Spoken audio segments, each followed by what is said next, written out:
มงกะพรุนครับ เห็นปลาอยู่ในน้ำทะเลอ่ะเนี่ยแมงกะพรุนไฟด้วย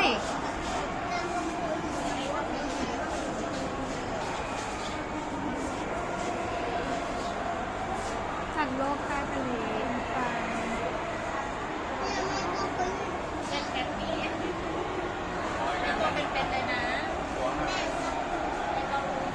ไปเที่ยวต่อที่สถาบันมิตรได้นะครับ มีตัวใหญ่กว่านี้ด้วยนะ มีตัวใหญ่กว่านี้ด้วย ป้าย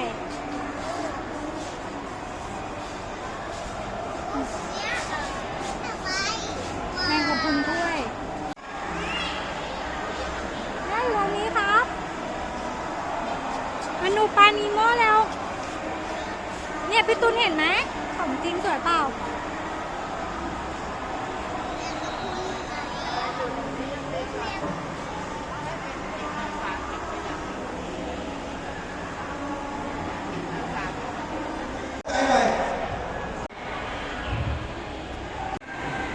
มีตัวอะไรบ้างครับระบบนิเวศอ่ะ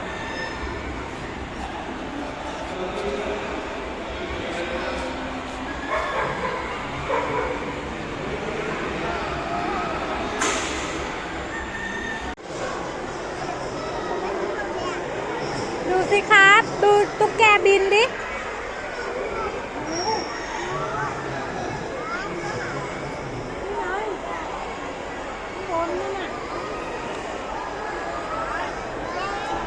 พี่ตูนดูงูดิ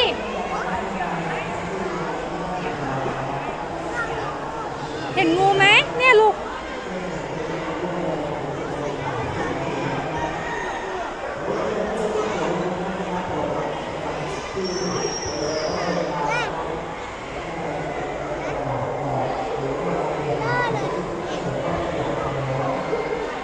นี่งูมันอยู่นี่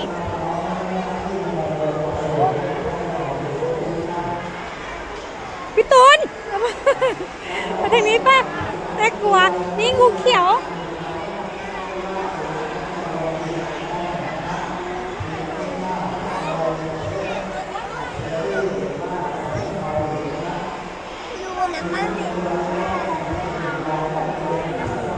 เห็นงูเขียวไหมลูกงูเขียวหางไหมเนี่ยดูดิ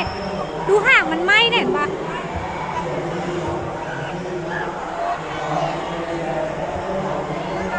งูเปล่างูหลามค่อยๆนะ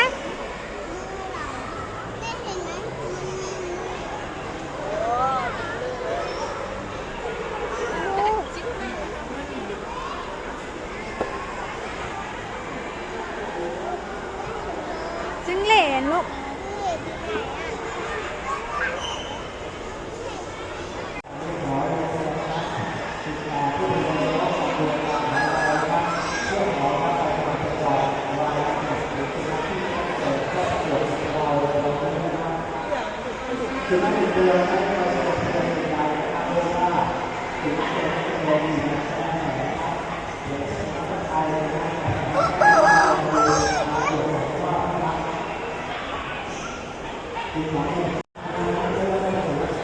ไก่ชี้ฟ้า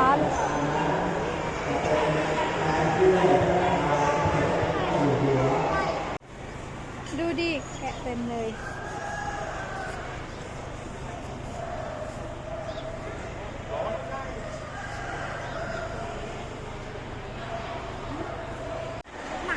พี่ตุนมาตูดตัวด้วงนี่อันนี้เนาะ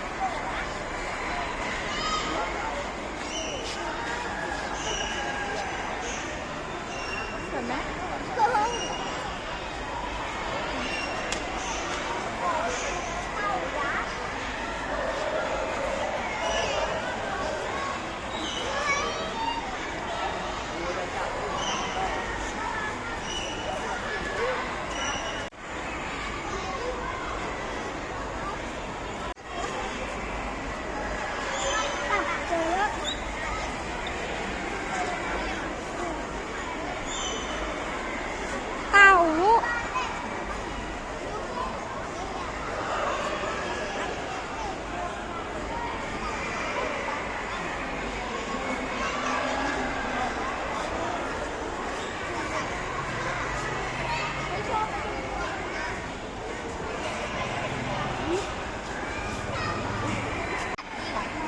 เดี๋ยวครับลองไหม เอ้ยลงมาแล้ว ได้อะไรอีกได้อะไรที่ชอบหลบซ่อนดูกันนะขวัญ กลัวงูเปล่า โอ้ไม่จับมันก็ พี่ตุนมาหาแม่นี่ ดู จับงู พี่แพ้พี่แพ้ เพราะว่ากำลังหาอยู่ ค่อยๆนะจับบอก ถ่ายเลย เอามันส้มเด้อ พี่ตุนจับดิ กัดเนื้อวัวกล้าจับห่วงปะอย่าเล่นอย่าเล่น จับปั๊มดูดิมีปลาประกาศสวยไหม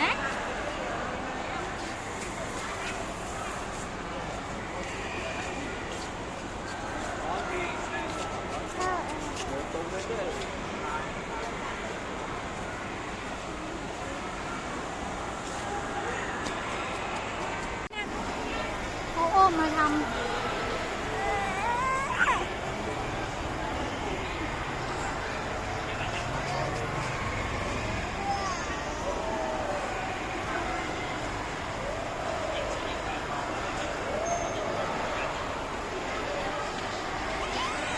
สวยจังเลย